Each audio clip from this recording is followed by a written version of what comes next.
তবে আমার তো জীবনে অনেক কিছু স্বপ্ন ছিল, কিন্তু ইদানিংকালে আমি গত পরশুদিন একটা স্বপ্ন নয় মানে বাস্তবে দেখলাম পুলিশ মা কালীকে টেনে নিয়ে ভ্যানে তুলে নিচ্ছে। আমার খুব ভালো লেগেছে। যাক, আসামি তো আর নেই, তবু কালী ঠাকুর পুলিশের ভ্যানে উঠছে। হ্যাঁ, মুন্ডু নেই, মুন্ডু ছিঁড়ে নিয়ে চলে গেছে। যে মা কালী অসুরের মুন্ডু কাটে, অসুরদের শক্তি এত বেড়ে গেছে, আজকে অসুর হয়ে মায়ের মুন্ডু কেটে নিয়ে চলে গেছে। হায় গো মা, এদিনও দেখতে হলো তোমাকে কিনা পুলিশ ভ্যানে করে নিয়ে যাচ্ছে। যাক, কোন থানায় রেখেছে তো বলতে পারছি না। হ্যাঁ, মনে রাখবেন সব সময়ের জন্য, যখন পৃথিবীতে দেবদেবীদের উপরে অত্যাচার হয়, দেবদেবীদের উপরে কষ্ট নেমে আসে, তখনই কিন্তু সমাজের অবক্ষয় অবধারিত। সনাতন হিন্দু ধর্ম সেই কথাই আমাদেরকে শেখায়।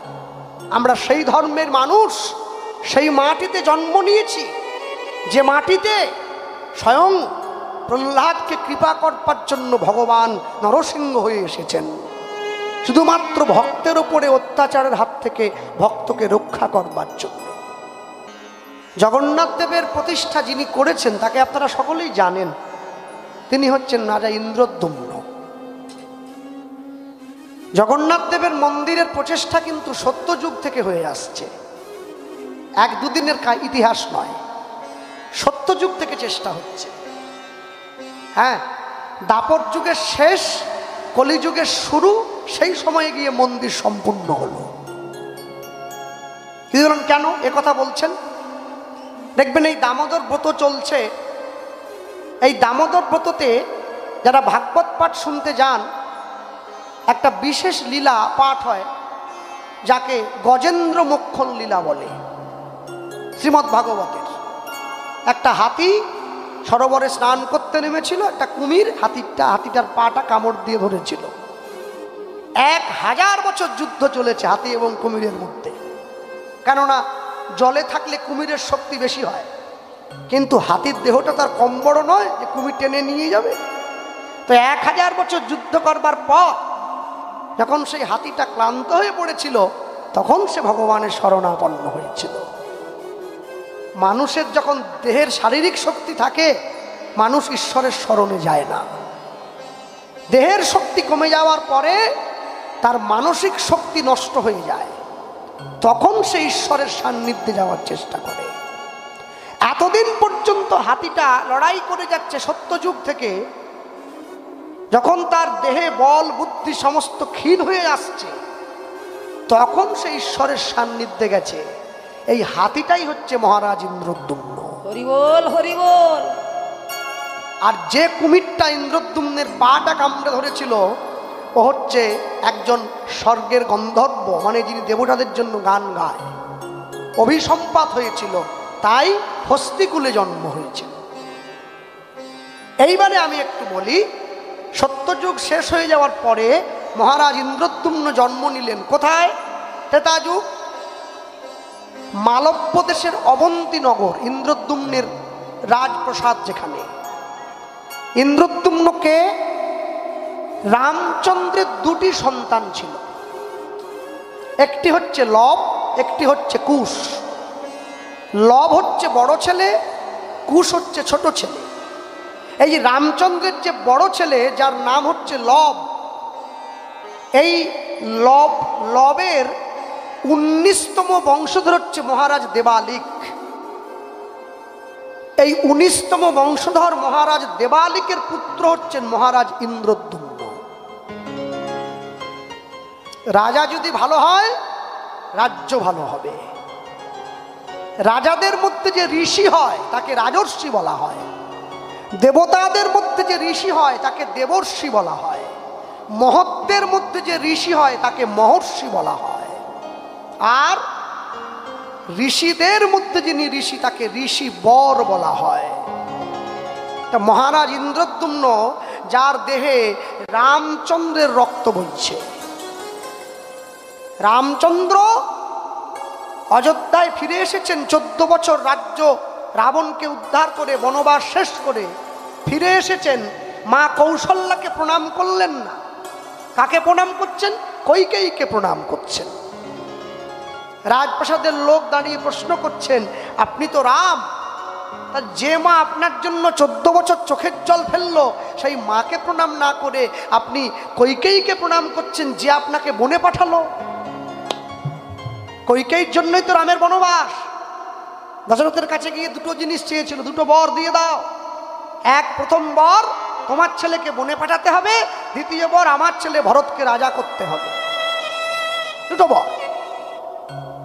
এই যে কইকেয়ীকে প্রণাম করছে রামচন্দ্র, প্রণাম করে উঠে দাঁড়িয়ে কইকেয়ীর হাতটা ধরে বলছে, শোনো, তুমি ভরতেরও মা, তুমি আমারও একটা মা। তুমি আমাকে হিংসে করে বনে পাঠালে বলেই না আমি সুগ্রীবের মতো বন্ধু পেয়েছি।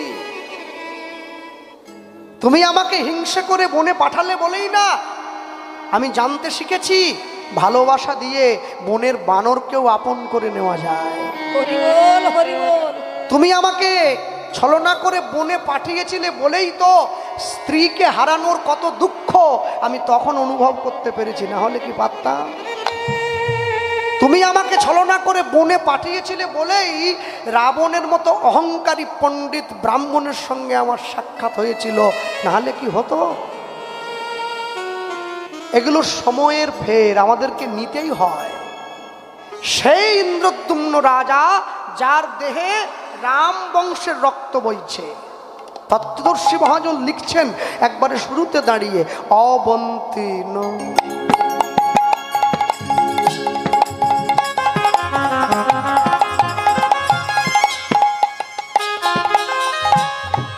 অবন্তী নগরে রাজা,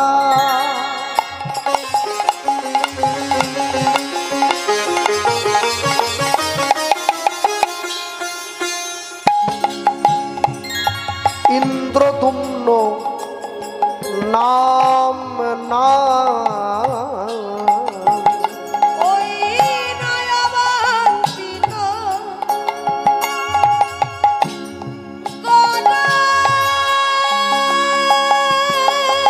রাজা,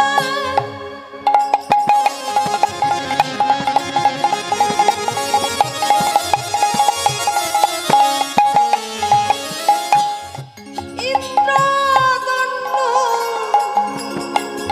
না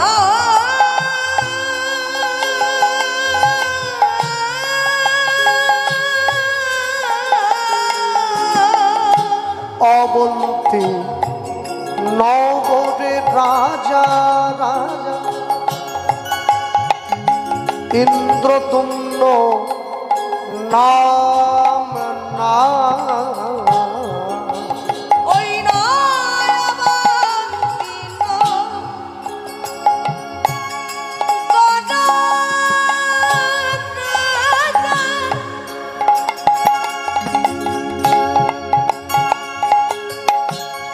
ইন্দ্রদন্ডু না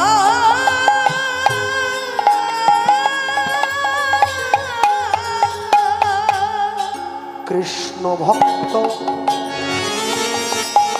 রাজা সদা গায় হরি নাম, হরি কৃষ্ণ ভগত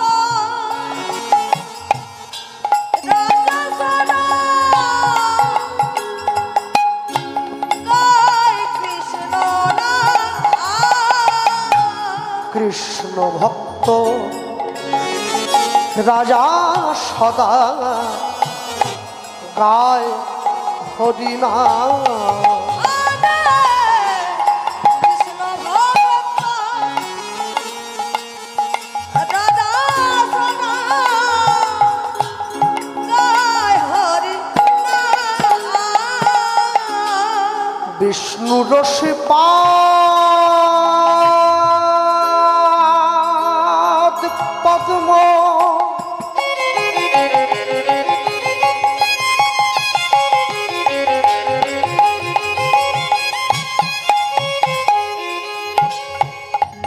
রাজা করয়ে চিন্তন, বিষ্ণুরস্থি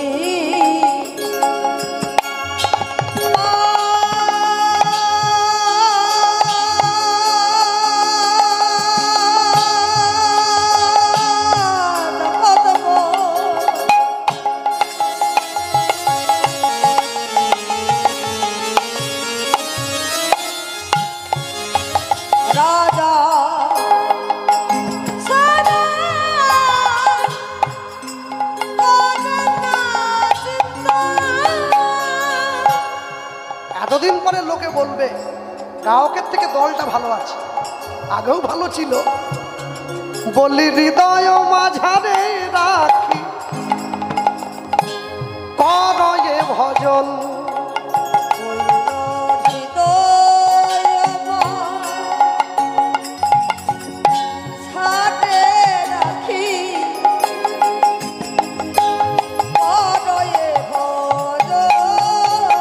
ওই না হৃদয় মাঝারে রাখি করয়ে ভজন।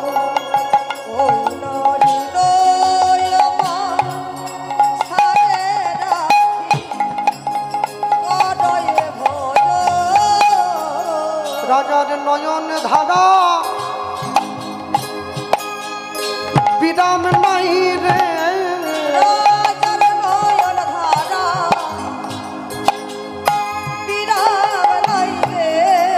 রাজার নয়ন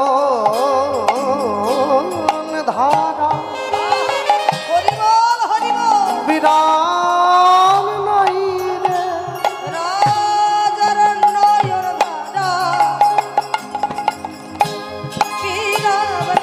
রে, ওই যে কৃষ্ণ বলে কাঁদিয়া ফিরে,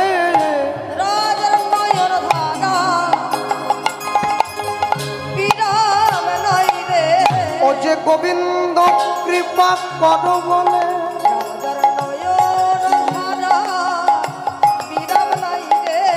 ও গো আমি তোমার হলাম বলে, আমায় ঠাই দিও গো চরণ তলে, বলি চরণ দিও আমায় অন্তিম কালে, ও গো আমি তোমার হলাম বলে, হরি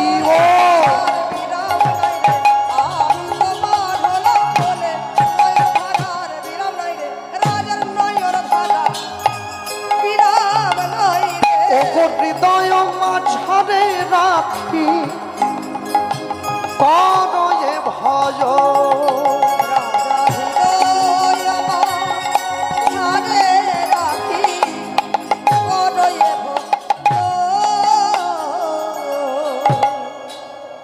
আপনি যদি নিত্য নিত্য ভগবানের নাম স্মরণ করেন একটা সময়ের পরে কিন্তু ঈশ্বরের কৃপা পাবেন। তবে কৃপা মানে হচ্ছে করে পাওয়া, আপনাকে আদায় করে নিতে হবে, এমনি এমনি কেউ দেয় না। কেন জানেন? দেখবেন মুদিখানার দোকানে সবসময় বেশি ভিড় হয়, অনেক খদ্দের।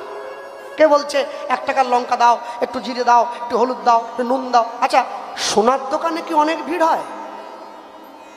ওই দোকান আছে, হয় না? দোকানদার জানে যে একটা খদ্দের এলেই আমার 1 মাসের মুদিখানার বিক্রির বাজারের দাম উঠে যাবে। দোকানদার জানে তো, ওই জন্য ভিড় কম সবসময়। কেন বলুন তো? আপনি সবজির দোকানে সবজি কিনতে গিয়েছেন, আপনি সবজি কিনতে গিয়ে দেখলেন দাঁড়িপাল্লাতে 1 কিলো কুমড়ো কিনেছেন, কুমড়োটা ওজন হচ্ছে। হঠাৎ করে আপনি লক্ষ্য করছেন যেদিকে বাটখারাটা দেওয়া আছে ওই বাটখারার উপরে একটা মাছি এসে বসেছে। আপনি একবারও বিচলিত হবেন না, বসেছে বসেছে, অসুবিধে কি? আচ্ছা, আপনি সোনার দোকানে সোনা কিনতে গেছেন, এবারে দেখছেন ওই মাছিটাই এসে যেদিকে কানের দুলটা ওজন হচ্ছে আর যেদিকে এই ছোট ছোট বাটখারাগুলো দেওয়া আছে ওর উপরে এসে বসেছে। এবারেও কি খদ্দের বিচলিত না হয়ে থাকবে? সঙ্গে সঙ্গে আগে মাছিটাকে তাড়াতে হবে। কেন? একটা মাছি কিন্তু পারে 10 থেকে 20 হাজার টাকা এদিক ওদিক করে দিতে, তবে জায়গা বিশেষে। শুধু ভালো গান গাইলে হয় না, ভালো শ্রোতাটাও থাকতে হয়। হরি বল, হরি বল। জায়গা বিশেষে, যেখানে লোক কিছুই বোঝে না, আপনি সেখানে গিয়ে খুব ভালো গান গাইছেন, লোকে একদম ভালো বলবে না, বলে দূর কি গাইলো রে, এর থেকে আমাদের সেই স্বপ্না মণ্ডলের মেয়েটা ভালো গাইতো, 6,000 টাকা নিয়েছিল, কি ভালো গাইলো, একবারে নেচে ডিগবাজি দিয়ে এদিক থেকে ওদিকে দারুণ একবারে ফাটি দিয়ে চলে গেল। ডিগবাজি দেওয়াটা কি কীর্তন? হ্যাঁ, ওই জন্য আপনি অনেক ভালো কিছু করেছেন, কিন্তু ভালো কিছু দেখাবারও ভালো জায়গা থাকা চাই, তা না হলে আপনার যোগ্যতা কাজে লাগবে না। তা এতদিন পর্যন্ত মহারাজ ইন্দ্রদ্যুম্ন ভগবানের জন্য আকুল হয়েছেন কেঁদে কেঁদে, কিন্তু ভগবানের সঙ্গে সাক্ষাৎ করতে পারেন নাই, মানে মোট কথা রাজার মনের ইচ্ছাটা পূরণ হয় নাই।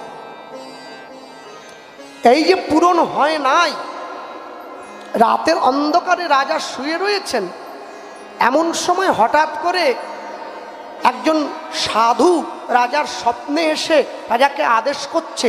মহারাজ ইন্দ্রদ্যুম্ন চমকে উঠলেন, উঠে বসলেন। শোনো, আগামীকালকে সকালবেলায় তুমি যখন রাজপ্রাসাদে নিজের কর্ম করবার জন্য গিয়ে বসবে, তুমি রাজবেশ পরে রাজ সিংহাসনে বসবার পর তোমার ঘরের দরজায় একজন সাধু এসে দাঁড়াবে। সে তোমাকে যে কটি কথা বলবে, তুমি সেই কটি কথা যদি অক্ষরে অক্ষরে পালন করতে পারো, তোমার মনের ইচ্ছা পূর্ণ হবে, তুমি ঈশ্বরের দর্শন লাভ করবে। হরি বল, হরি বল। রাজার মনে ইচ্ছা। আচ্ছা, স্বপ্ন কাকে বলে? যেটা আমরা ঘুমিয়ে ঘুমিয়ে দেখি। মহাজন বলছে না, একে স্বপ্ন বলে না। যেটা আপনাকে ঘুমোতে দেয় না তাকে স্বপ্ন বলে বলে। যেটা ঘুমিয়ে ঘুমিয়ে দেখি ও স্বপ্ন পূরণ হতেও পারে, নাও হতে পারে। যে স্বপ্নের জন্য ঘুম চলে যায় তাকে বলে আসল স্বপ্ন। ওটা পূরণ করবার নিমিত্ত সকলে ছুটে যায়। কৃষ্ণ পেতে গেলে এত অধৈর্য হলে হয় না, একটু ধৈর্য রাখতে হয়। অনেকে আমায় বলে, কৃষ্ণবাবু আমি যে ভগবানকে ভালোবাসি, আমি এত কষ্ট পাচ্ছি কেন? আর ওই যে ভগবানকে ভালোবাসে না, ও কোনো কষ্ট পায় না কেন? শোনো, পরীক্ষা তারই নেওয়া হয় যে পড়াশুনো করে এসেছে। স্যাকরার দোকানে পুরনো সোনাটা বিক্রি করতে গেলে দোকানদার আগুনে পুড়িয়ে সোনার খাদটা বাদ দিয়ে সোনাটা নেয় না। তবে আমার বাড়ির লোকদের আমি দোষ দেব না। হ্যাঁ, আমার বাড়ির লোক সব ভালো। কেন বলো তো? আমি যখন মরে যাব ওরা সব দিয়ে দেবে আমার সঙ্গে, বলে দিয়েছি, কিছু থাকবে না। এই যে জামাটা পরে গান গাইছি এটা দেবে, কাপড়টা দিয়ে দেবে, সব। যে বিছানায় শুয়ে মরবো ওটা দিয়ে দেবে না, পালঙ্ক দেবে না, ওটা ঠাকুর মশাইকে দিয়ে জল ছিটিয়ে শুদ্ধ করে নেবে, ওটা ঠিক আছে। ল্যাপটপগুলো দিয়ে দেবে আর। হ্যাঁ, তারপরে পাড়ার লোক যদি এসে বলে এই যে আংটি পরে গাইতো, বলে সোনাতে দোষ হয় না, খুলে নেবে। হ্যাঁ, টিভি ফ্রিজ আলমারি সব রেখে দেবে, ও অসুবিধা নেই, ও তো কারেন্টের জিনিস, কোনো ক্ষতি নেই। এবার আমার ছেলে মেয়েরা একটা কর্ম করবে। কি কর্ম? ওরা শ্মশানে গিয়ে একটা মাটির হাঁড়ি আমার মাথার সামনে দেবে, যে বাবা তো অনেক কিছু করলো, এই হাঁড়িটা থাক, বাবা অন্তত জল খেয়ে একটু থাকুক। এখন কথা, বাবা যদি উঠে বসে পড়ে, উঠে বসে যদি আবার ঘরে ফিরে আসে, আবার বুড়োকে টানতে হবে। তার থেকে হাঁড়িটা ফুটো করে দাও, শুয়ে শুয়েই খাবে, ওটার দরকার নেই। একবারে গুছিয়ে রেখেছে। হ্যাঁ, মানুষ মরে যাওয়ার পরে অঞ্চলে গেলে ডেথ সার্টিফিকেট দেয়। আমি তো বেঁচে থাকতে থাকতে কিনে রেখেছি। আমি LICর কথা বলছি। বেঁচে থাকলে 20 লাখ, মরে গেলে 40।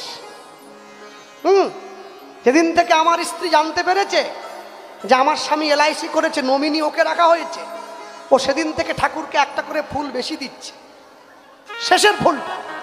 হ্যাঁ, ঠাকুর আমার স্বামীকে তুলে নাও। বলে কেন? কেন? বলে শোনো, স্বামী গেলে স্বামী পাওয়া যায়, টাকা পাওয়া যাবে কি? টাকা পাওয়া যাবে না। হ্যাঁ, 40 লাখ টাকা কম, গোপাল কৃষ্ণ অনেক পাওয়া যায়। বলছে ফোন করবো নাকি? মনে রাখবে, সংসার বড় আজব। আজ পর্যন্ত সংসারে থেকে কেউ সুখ পায়নি। মরুভূমিতে জল কবু মিলে না যেমন, সংসারে সুখের আশা জানিবে তেমন কেউ পায়। আপনাকে কষ্ট পেতেই হবে। যার 500 টাকা আছে সে 500 টাকার জ্বালায় জ্বলে, যার 1000 টাকা আছে সে 1000 টাকার জ্বালায় জ্বলে। জ্বলতে আপনাকে হবেই, বেরিয়ে চলে যেতে পারবেন না। পরের দিন করল প্রভাতে রাজা ইন্দ্রদ্যুম্ন সে গিয়ে বসেছে কোথায়? নিজের সিংহাসনে। মনটা বড় উদ্বিগ্ন। এমন সময় মন্ত্রী এসে দাঁড়িয়েছেন। মহারাজ, আগে মন্ত্রী কিছু বলবে? হ্যাঁ বলবো তো। দরজার বাইরে একজন সাধু এসেছেন, গেরুয়া পোশাক পরা। তিনি আপনার দর্শন করতে চান। একটু আপনি তাকে অনুমতি দিলে আমি নিয়ে এসো, শিগগিরই নিয়ে এসো। যেই এ কথা বলেছে, সাধুকে অতিথি ঘরে এসেছে। যে ব্যক্তি কোনো তিথি না মেনে আপনার বাড়িতে আসে সেই তো অতিথি। মহারাজ ইন্দ্রদ্যুম্ন সিংহাসন থেকে নেমে গিয়ে সাধুকে প্রণাম করলেন। আর যখন সাধুকে প্রণাম করছেন, সাধু উঠে দাঁড়িয়ে ইন্দ্রদ্যুম্নকে বলছেন, মহারাজ, আপনাকে একটা সংবাদ দেওয়ার জন্য আমি এসেছি। কি সংবাদ? লবণ সমুদ্রের উত্তর উপকূলে সাধু তীর্থ সমন্বিত ঔড় দেশ নামে একটি দেশ আছে, যেই দেশে আপনার ভবিষ্যৎ পরিকল্পনা বাস্তবায়ন হতে চলেছে। লবণ সমুদ্রের উত্তর উপকূল, যাকে আপনারা উড়িষ্যা বলে জানেন, ওই দেশটার নাম ছিল ঔড় দেশ। ওইখানে আপনার মনের ইচ্ছা পূরণ হবে। রাজা ছুটে গিয়ে সাধুর চরণটা জড়িয়ে ধরেছে। হ্যাঁ, মনে রাখবেন, আমি যদিও সেই মতের সেই পথের নয়, কিন্তু আমি বেলুড় মঠে গিয়েছি। আমি দেখেছি অনেক বড় বড় মানুষ এসে স্বামীজিদের পায়ে পড়ছে, চরণটা জড়িয়ে ধরছে। স্বামীজিকে বলছে, স্বামীজি 1 লাখ টাকা দিচ্ছি, আমার ছেলেটাকে একটু ভালো করে দেন না। বলে, টাকা দিলে কি ছেলে ভালো হয় গো? ছেলে ভালো করতে গেলে আগে বাবা মাকে ভালো হতে হয়। সাধু পথ বলে দিতে পারে, পথে যাওয়ার দায়িত্ব আমার। সমাজে যেমন সৈনিকের দরকার আছে, সমাজে তেমনি সাধুরও দরকার আছে। সৈনিক দেশ রক্ষা করে, সাধু সমাজের শৃঙ্খলতাকে রক্ষা করে। আমেরিকা, লন্ডন, ইউরোপে অনেক বড় বড় বাড়ি আছে, অনেক বড় বড় গাড়ি আছে, অনেক ধনী ধনী ব্যক্তি আছে, কিন্তু সাধু দেখতে গেলে ভারতবর্ষে আসতে হয়। হরি বল, হরি বল। জগতের কোথাও সাধু দেখা যায় না ভারতবর্ষ ছাড়া। ভক্তমণ্ডলী মায়েরা, ইন্দ্রদ্যুম্ন গিয়ে যখনই চরণটা জড়িয়ে ধরল, তাহলে আমাকে বলে দেন না, আমাকে বলে দেন না, আমার সেই ভগবান কিভাবে আছে, কিভাবে গেলে তাকে পাবো। এই যে সঙ্গে সঙ্গে ওই সাধু ইন্দ্রদ্যুম্নের সম্মুখে দাঁড়িয়ে ইন্দ্রদ্যুম্নকে বলে উঠছে, শোনো মহারাজ ইন্দ্রদ্যুম্ন, মনে রাখবে, শোনো শোনো মহারাজ,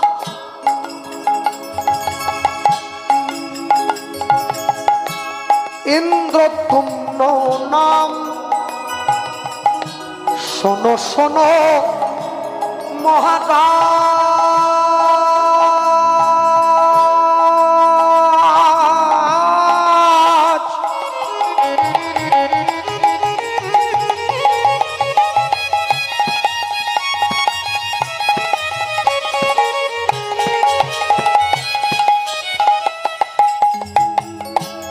ইন্দ্রদ্যুম্ন নাম,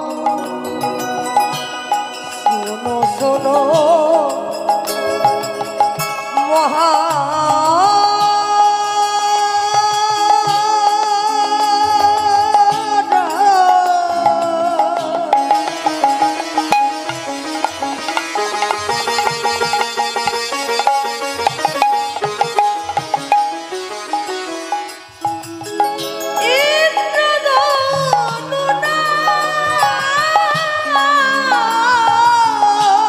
এবার তোমার প্রাণের ঠাকুর আছে এই মর্ত ধাম, তোমার প্রাণের ঠাকুর আছে এই ও গো তোমার প্রাণের ঠাকুর আছে এই মর্ত ধাম, তোমার প্রাণের ঠাকুর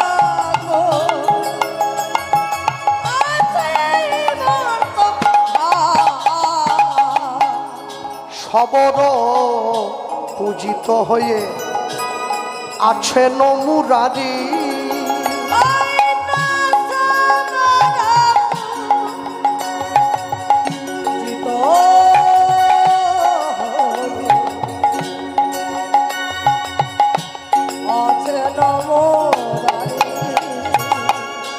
সবরে পূজিত হয়ে আছেন মুরারি।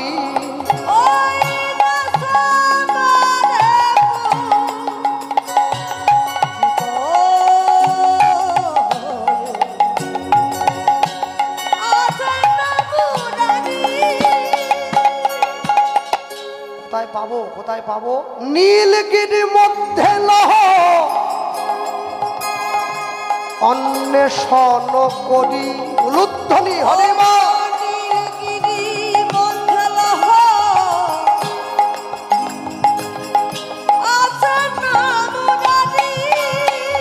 ওই না নীলগিরির মধ্যে লহ অন্বেষণ করি।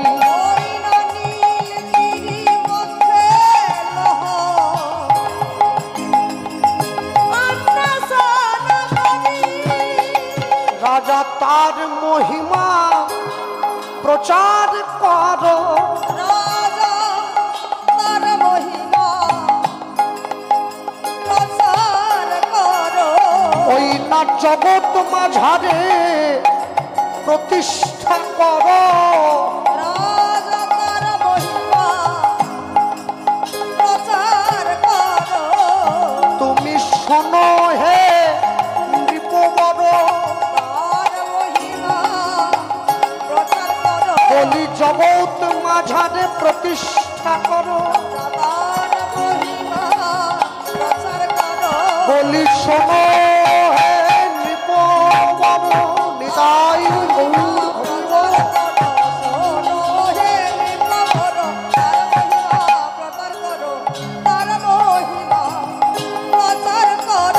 ওগো নীলগিরির মধ্যে লহ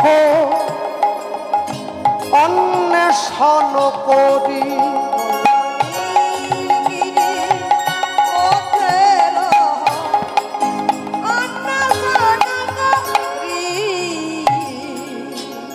ঠিকানা বলে দেওয়া হলো, চলে যাও। নীলগিরি পর্বতের পাদদেশে তোমার ভগবান পূজিত হচ্ছে গোপনে। তুমি গিয়ে সেই ভগবানকে উদ্ধার করবে, তার মহিমা প্রচার করবে। নামটা বলেনি কিন্তু। সঙ্গে সঙ্গে মহারাজ অতৈতন্য হয়ে পড়ে গেলেন মাটিতে। আছাড় খেয়েছে। মানুষ জীবনে দুবার কাঁদে। কখন? একবার অতি আনন্দে কাঁদে, আর একবার অতি দুঃখে কাঁদে। আজকে রাজা ইন্দ্রদ্যুম্নর চোখে জল নেমে এসেছে দুটো কারণে। আনন্দও হচ্ছে, আবার দুঃখও হচ্ছে। আনন্দটা কি? আনন্দটা অন্য কিছু নয়, আমার ভগবানের সন্ধান আমি পেয়ে গেছি।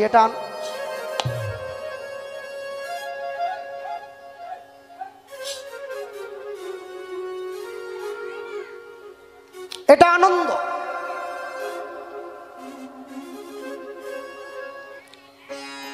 আর দুঃখটা কি? ভগবানের সন্ধান পেলাম বটে,